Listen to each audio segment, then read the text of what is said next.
Allah subhanahu va taologa hamd va sanolar bo'lsin. Payg'ambarimiz Muhammad Mustafa sallallohu alayhi va sallamga salovat salomlar bo'lsin. Assalomu alaykum va rahmatullohi va barakatuh. Hozirgi boshlayotgan mavzuyimiz inshaalloh har bir mo'min musulmon insonni hayotda bo'lib o'tadigan va har birimiz uchun kerak va muhim bo'lgan masalalarning biri musibat haqida. Birinchi biz musibatning nimaligini tushunib olishligimiz kerak. Va men buni ozginasini o'qib chiqdim. Inshaalloh sekin-sekin o'qib tushunib ketishga harakat qilamiz. Musibat yetmagan insonda o'zi yo'q. Yetmagan bo'lsa, endi yetadi. Chunki hayotda sunnat xuddi shunday. Har bir odamning yuragi siqilishi kerak.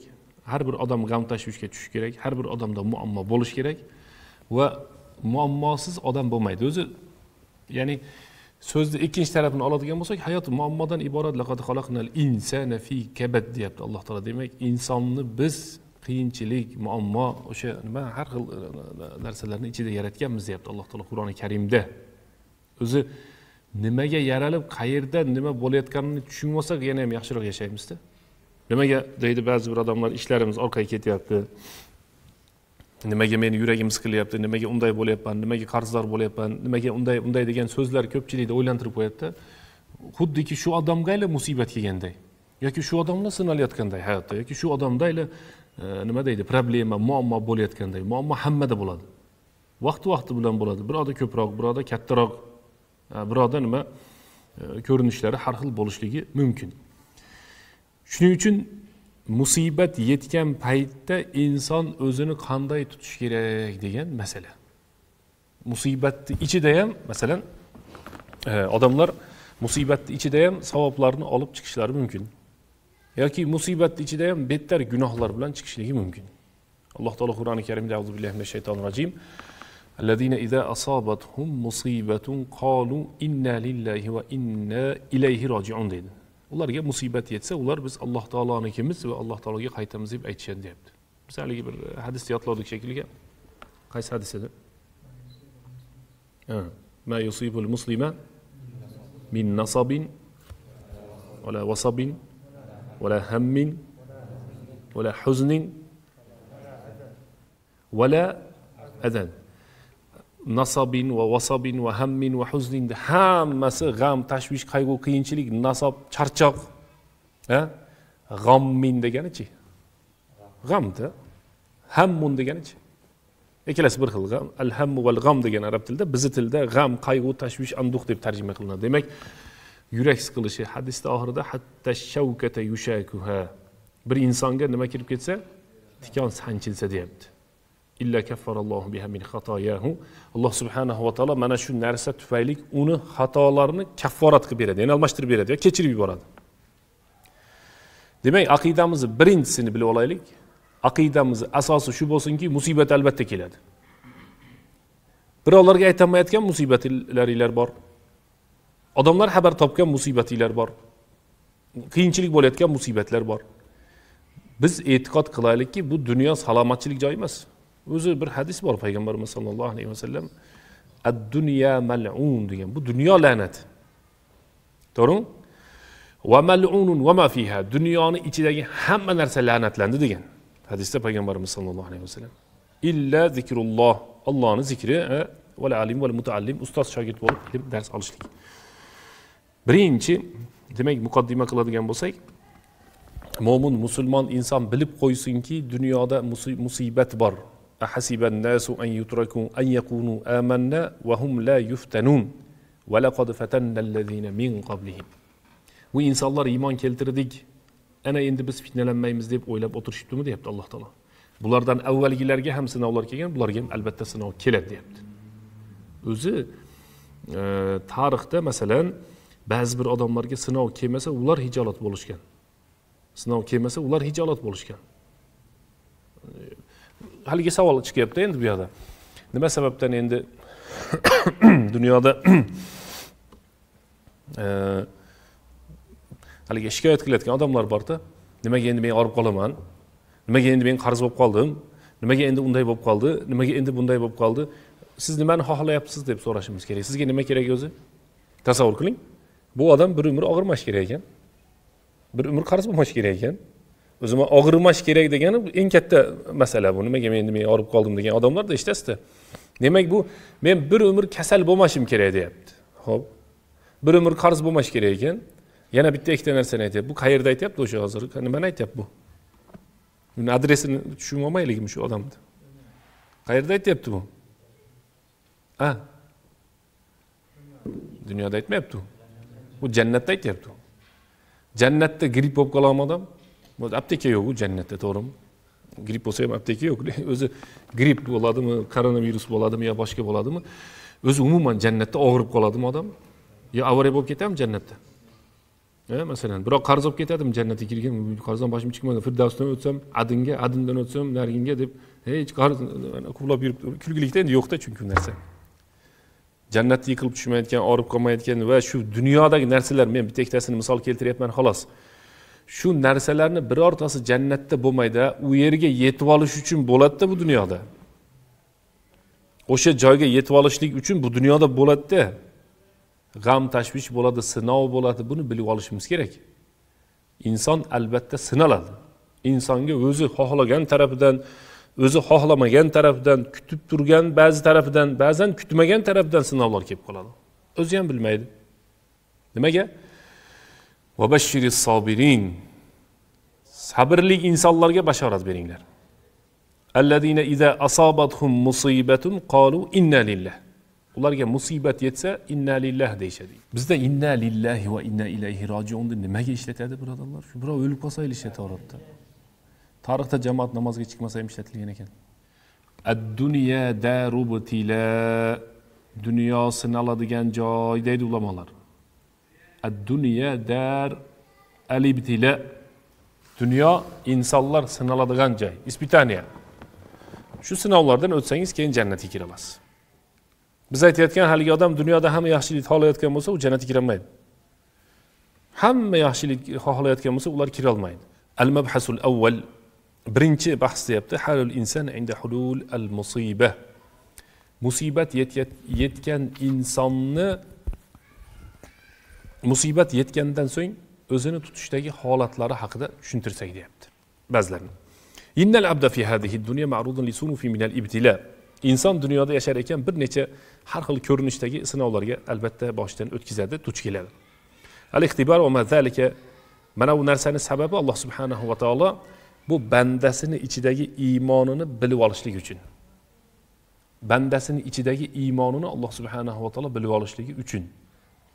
Har bir holatimiz sinov deydiga, bomdod sinov, peshin sinov, asr, shom, xufton, zakot, ro'za, haj, haromlarni hammasi, halollarni hammasi, xotiningiz ham sinov, farzandingiz ham sinov, qo'shni sinov, aka-uka muomalatlar deymiz, pullarning masalasi boshqasi. Hamma narsa sinovdan iboratda. Ko'zda bizda bir ochki paydo bo'lsa, shu dunyoga qarayotganimizda, har bir ishga qarayotganimizda nimaga qarasak, shu ochkini taqib qarasak, boshqacha qarashni boshlab qolasizlar. Hozir savdogar odamlar bor, masalan, ichinglarda. Ustalar bor. Kelgan klient ham sinovda. Shu kelgan klient sinov. Shart uni tushunmagan joydan aldab qo'yib, ko'proq pulni olib qo'ysangiz bo'ladi. Lekin shunday qilmaysiz. Mashina tuzatadigan ustalar masalan. Eshitamiz-ku u yerda o'zini masalan zapchasi bo'ladigan bo'lsa ham almashtirib qo'yadiganlar bor. Nima demoqchimiz? Ayni shu kasbni tushunmagan odamni aldab qo'yish o'sha sinovda. Alloh subhanahu va taolo Qur'oni Karimda allazi xalaqal mauta val hayata liyabluwakum ayyukum ahsanu amala degan oyat kalima tushirdi. Tarjimasi yoki ma'nosi Alloh subhanahu va taolo o'limni so'ngra hayotni yaratdi. Albatta sizlarni qaysilaringiz yaxshi, go'zal amal qiladi degan deb yaratdi deyapti. Demak, bu dunyoga Alloh taolo kim chiroyli amal qilar ekan deb yaratdi, boshqa maqsad yo'q. Oyat karimada Alloh taolo ma xalaqtul jinni val insa illa liya'budun deyapti. Ma uridu minhum min rizqin va ma uridu an yut'imuna innalloha huvar razzaqu zul quwwatil matin. Sizlardan menga taom ham kerak emas, rizq ham kerak emas, men beraman rizq deyapti Alloh taolo. Jinlarni ham, insonlarni ham yaratishdan maqsad faqatgina ibodat deyapti. Nimaga yaralganini odam tushunib olsa bo'ldi. Yaralgandan sabab, maqsad ibodat. Har bir narsa ibodat. Har bir harakat, har bir Alloh rozi bo'ladigan so'z yoki harakat ibodat deb aytdik-a. Shularning ichida demak inson musibatlarga duch keladi. Lekin musibatga duch kelgan insonlarni ko'rsanglar, ba'zi bir holatlarni eslab o'tsak bo'ladi deb. Masalan, ba'zi bir insonlar musibat kelgan vaqtlarda ojiz bo'lib qolishadi deyapti. Shunday kuch-quvvat ketib qoladi. Silobiy bo'lib qoladi. Og'irroq xabar aytsangiz ko'tara olmaydi degani bu. Bunday bo'pti, mana bunday bo'pti desangiz, umuman ko'tara olmaydi. Iymon ko'tarmaydi. Uni jasad emas, iymon ko'tarmaydi. Shularga aytish kerak-da, musibat kelganda mana uni sizlarga o'xshab bu darslarni o'tirib eshitib yoki bir yerda tushunib maytda uni. Og'irroq xabar bo'lsa, qanday qilib aytasizlar, ko'tara olmaydi deydi. Payg'ambarimiz sollallohu alayhi vasallam nechta farzand bo'lgan? Ha? Nechta bo'lgan? Nechtasi o'tib ketgan shulardan? 6 tasi o'tib ketgan. 6 farzand dunyodan o'tib ketyapti. O'zi nechta bo'lyapti? 7 ta. Nechtasi o'tib ketyapti? 6 tasi. Tirik qolgani qaysi edi? Ha? Ayoli. Fatima onamiz. Qanchadan o'tib ketadi? 6 oy. Payg'ambarimiz sollallohu alayhi vasallam Fatima onamizga nima dedi yig'laganda? Birinchi bo'lib siz borasiz ortimdan 6 oydan keyin. Birinchi siz borasiz degan 6 oydan keyin o'tib ketgan demoqchiman. 6 oy deb aytgan emas. Ko'rdingizmi? Kimimiz 6 ta bolamiz o'tib ketdi dunyodan. Lekin payg'ambarimizga shu musibat o'sha farzand o'tayotganligi haqida xabar aytilganda bir joyda bo'lib turganda payg'ambarimiz sollallohu alayhi vasallam kelmaydi, kech hozir boraman deydi. Ko'rdingizmi? Biz ba'zilarimizga sal musibat kelsa musibatlandik deyapmiz-da. Ozgina kelib qolsa biz hamma musibat bizga keldi deb boryapmiz. Asli dunyo musibat keladigan joyda. Demak, ba'zi bir insonlar borki, ularga musibat yetadigan bo'lsa, bular jazavaga tushadi. Ojizlik qilishadi. Bu xabarda aytmang, ko'taranmaydi deydi. Uspokоительный ukoldan sayish kerak deydi. Ukol emas. Bunda iymonni ko'paytirish kerak bu odamda, iymonini. Ukolni sayganingiz bilan ozginadan keyin o'zi keladi-yu. Ya shunchalik og'ir xabar aytyapsiz. Mana tasavvur qilib ko'ring-da hayotda. O'ylab ko'ring. Masalan, inson zoti borki, dunyodan o'tadimi yo'qmi? Hammamiz bilamizmi shuni? To'g'rimi? Yo biz shunchalik bir kimgadir bog'lanib qolganmizmi, uni dunyodan o'tganini eshitib o'zimiz ham o'lib qolsak? Ahbib man shi'ta fa innaka mufariquhu. Xohlagan insoningni yaxshi ko'r, albatta yo u yo sen tashlab ketadi, to'g'rimi? Yo u tashlab ketadi, yo siz tashlab ketasiz.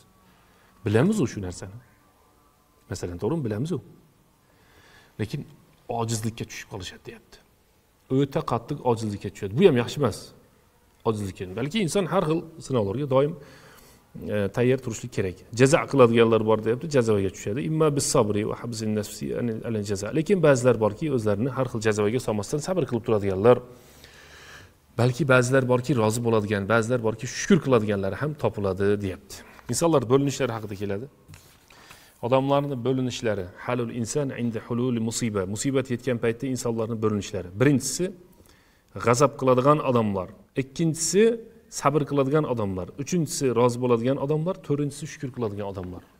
Allohu akbar. Bunga o'ta qiyin, to'rtinchisi o'ta qiyin. Birinchi musibat yetgan insonni 4 qismga bo'lib olaylik. Musibat yetgan odamni necha qismga bo'lamiz ekan? 4 qismga. Qaysilar? Birinchisi g'azab qiladi. Ikkinchisi sabr qiladi. Uchinchisi rozi bo'ladi. Rozini avval qo'yaylik. Rozi bo'ladi. Keyingisi shukr qiladi. Yaxshi. G'azab qiladiganlarni hammamiz bilamiz. Shu g'azabni 3 qismga bo'lyapti. Mana endi dars boshlandi-da. Bu jamoatga aytgan bayoning boshqa, ammo dars boshqa masala. Hozir qayta so'raymiz shuni.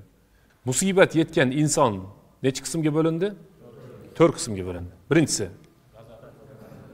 ochiq kelib g'azab qilib jazoga tushadi. Ikkinchisi sabr qiladi. Uchinchisi rozi bo'ladi. To'rtinchisi shukr qiladi. O'sha birinchisi yana 3 qismga bo'linadi. Birinchisi necha qismga bo'linadi ekan? Yana 3 qismga. Birinchisi nima edi? G'azab. G'azab 3 qismga bo'linadi. G'azabun fil qalb. Qalbdan g'azab qilishlik, tildan g'azab qilishlik, harakatlar bilan g'azab qilishlik. Qalbdan g'azab qilishlik qanday bo'ladi desa, bir insonga musibat yetsa, ichida Allohni yomon ko'radi. Auzubillahi minash shaytonir rojim. Shunaqalar bor. tilidan ketadi ancha munchasi. Shu ajali yetmay o'lib qoldi-ya deydi. Bu juda xatarli masala. Juda xatarli masala. Qanday qilib, men savol beray. Qanday qilib ajali yetmay o'lib qoladi odam? Biz musulmonda aqidasida qanday qilib ajali yetmay o'lib qoladi? Bilasizmi nima deydi? Bevaqt ketib qoldi deydi. Sen belgilaysan buni vaqtini deyish kerak. O'limni vaqtini kim belgilaydi? Alloh taolo belgilaydimi? Bu bandasi aytayapti endi. Bevaqt o'ldi-ya. Erta o'lib qoldi-ya. Ajali yetmay o'ldi-ya. Soppa-sog'ida o'lib qoldi-ya. Va yana shunga o'xshagan xalqimiz ichidagi gaplar. Biz hadisda aytib beramiz. Payg'ambarimiz sollallohu alayhi vasallam hadisda aytibdilar-ki, inson onaning qornida bo'lib turgan paytda, bilasizlar-a? Inson onaning qornida bo'lib turgan paytda 4 oy 120 kun bo'lganda Alloh taolo farishtani yuborib 4 narsaga buyuradi.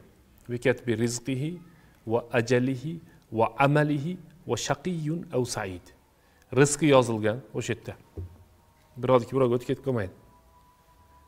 Amali yozilgan. Yanachi. Ajali yozilgan. Ajali onaning qornida yozilgan ajal, onaning qornida. Shaqiyyun aw sa'id, baxtli yoki baxtsiz ekanligi yozilgan. Onaning qornida turib kim yozdiryapti buni? Alloh taolo. Bandasi bevaqt o'lib qoldi, ajali yetmasdan o'lib qoldi, qo'qqisdan o'lib qoldi. Ya'ni nima deydi? Nima o'zini ajalman ketmay qoldimi degan so'zlar bor ekan. Bizni mana shu urfdagisini aytayapman men. Lekin yana qayerdadir, qaysi viloyatda, qaysi shaharda, qaysi oblastda yana bir balo shirk so'zlar bor-da. Sen o'lguningcha men o'lsam bo'lmaydi. O'lasan, shashilma, o'lasan. O'lmay qoladi deb o'ylayaptimi biroyar? Siz o'rningizga men o'lib qolsam bo'ladi. Siz o'zingiz o'rningizga o'lasiz, Xudo xolasa, ajal yetmabdi sizniki. Qayerga shoshilasiz? Aniq o'lasiz, inshaalloh deyilmaydi o'lishda. Biz endi inshaalloh o'lamiz deyilmaydi. Demak, insonni qalbida bu musibat yetgandagi g'azab qilayotgan odamning g'azabini qismlarini o'tyapmiz. Birinchi qismi g'azabning qismlarini. Birinchisi nima dedik? Qalb ichida. Tashqi ko'rinishda borsangiz, o'sha patoga borsangiz-da masalan, xuddi musibatlangan odamday sabr qilayotganday ko'rinib turaveradi. Eng yomoni ichida bekitib turganida. Ichidan norozi, uni siz bilmaysiz. İçidan noroziligini kim biladi desa Alloh taolo biladi. Ala ya'lamu man xalaq va huval latiful xabir. O'zi yaratgan Alloh bandalarni ichidagi kechilmalarni o qalb ichida o'tayotganini hammasini biladi deyapti.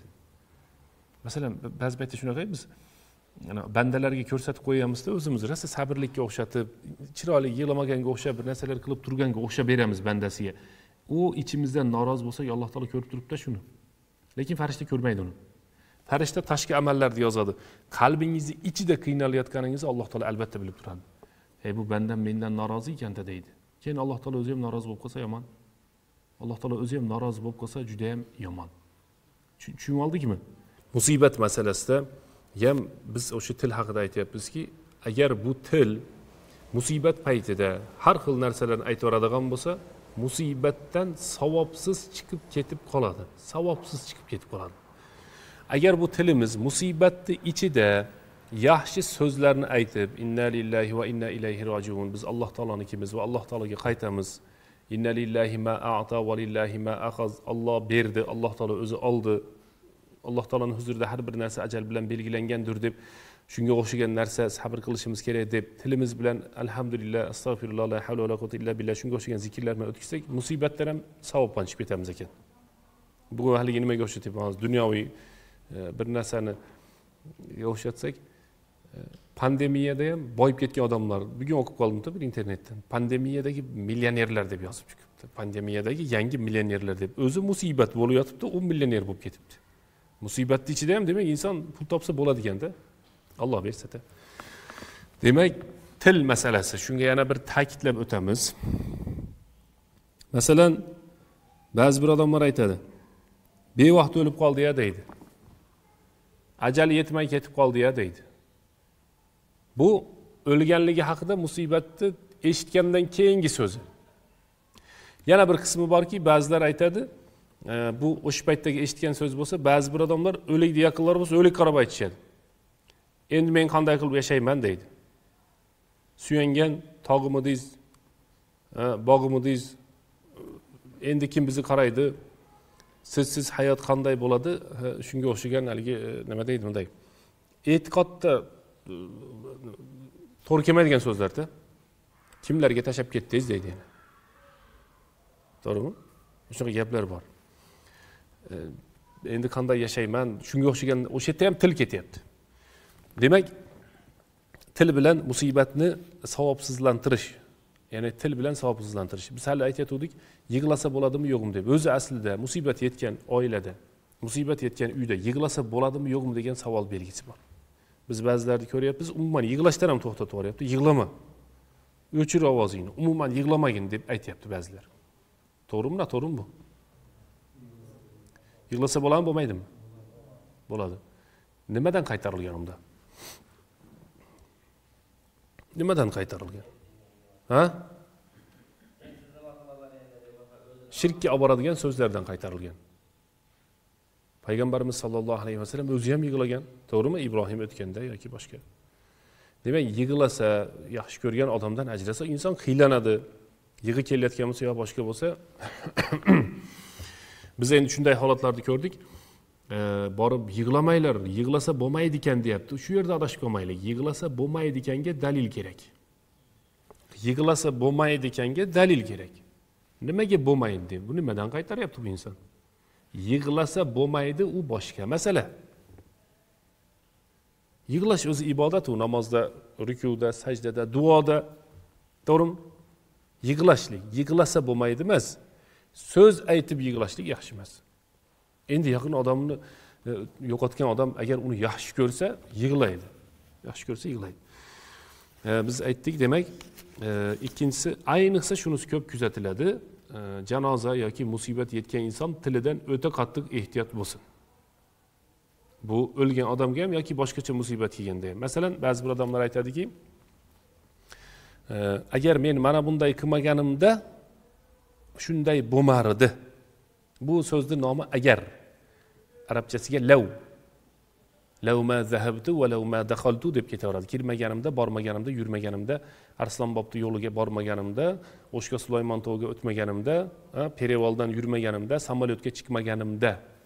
Agar sen siz siz samolyotga chiqmasangiz, o'lmay qolsangiz, unda samolyotga nimaga chiqdingiz?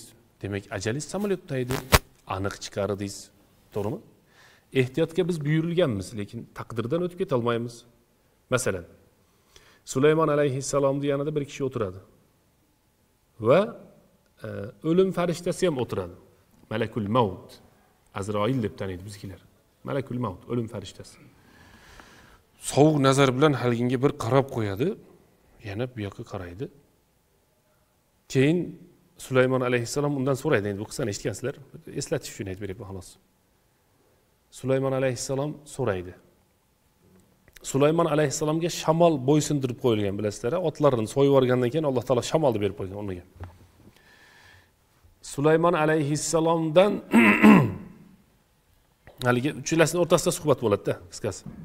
Nimaga sovuq nazar bilan qaradingiz deganda, Alloh taolo menga buni jonini Hindistonda olasan deb aytgan edi. Ha, bu sizning huzuringizda o'tiribdi. Shomdami, qayerdadir. Sizning huzuringizda o'tiribdi-yu deb ajablandim. Samolyot bo'lsa ham mayni ekan, o'sha zamonda ot bor, eng uzog'i. Otni tezligi 50-60 kilometrda, u ham charchaydi, ovqat yeyish kerak. Hindistongacha masofa uzoq demoqchiman. Bu esa sizni yoningizda o'tiribdi, ammo ajali yaqinlashyapti. Men juda hayron qolib bunga bir qarab qo'ydim. Nimaga bu yerda qilyapti-kin? Shu o'zimikin, yo'qmikin deb bir qaradim dedi. U esa chiqib Sulaymon alayhissalomga aytdi, men juda yuraklarim siqilib g'alati bo'lib ketyapman. Shamolingizga ayting, meni Hindistonga tashlab qo'ysin dedi. Ajali qayerda edi? Hindistonda. Shamol darrov yetkazadi. Shamol uni Hindistonga yetkazib qo'ydi. Bu o'lim farishtasi Sulaymon payg'ambarning yonidan chiqib, darrov narigini jonini olgan Hindistonga borsa, bu o'zi jonini berib qo'yadigan joyda buni kutib turgan bo'ladi. Hozir bu yerda suhbatda o'tirdi, chiqib Allohning buyrug'ini farishta bajaradi. La ya'sunallohu ma amarahum. Alloh buyurgandan bular hech qanday chegaradan chiqmaydi. Biz chiqamiz chegaradan. Biz chegaradan chiqib ketaveramiz-da. Shunaqa xatoyimiz bor.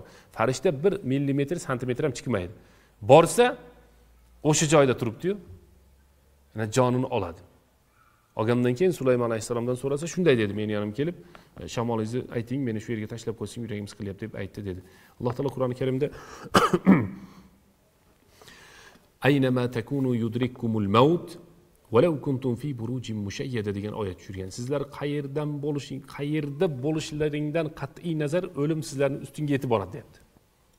Davomida walau kuntum fi burujin mushayyada juda ham mahkam qurilgan qasrlarning ichida bo'lsanglar ham deyapti. Shuning uchun biz aytamizki, jamoatimizga bir insonning ajali yozilgan Shayx Said al-Kummali aytadi. Aytadiki, men odamlardan ajaplanishidan ajablanaman deydi.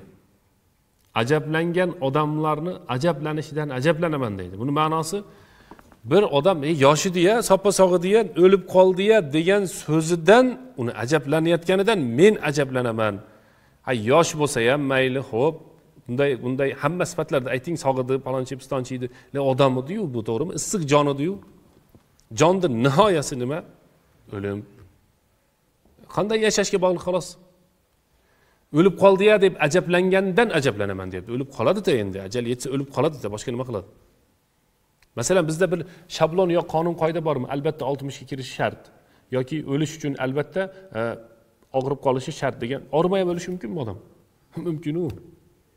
Yosh o'lishi mumkinmi odam? Mumkin. Nimaga ajablanamiz? Qarib turib ham o'lmay turaverishi mumkin. 80, 90, 100 ga kirib ketishi mumkin masalan odam.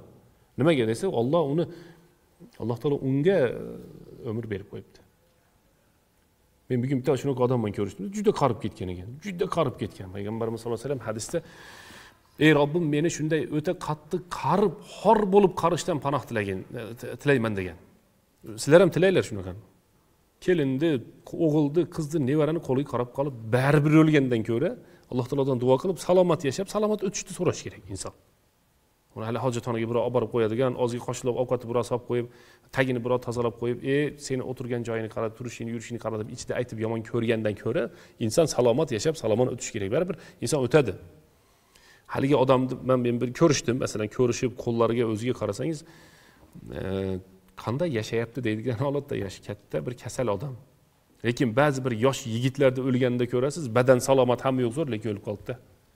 Badanda salomatchiligiga ham qaramaydi.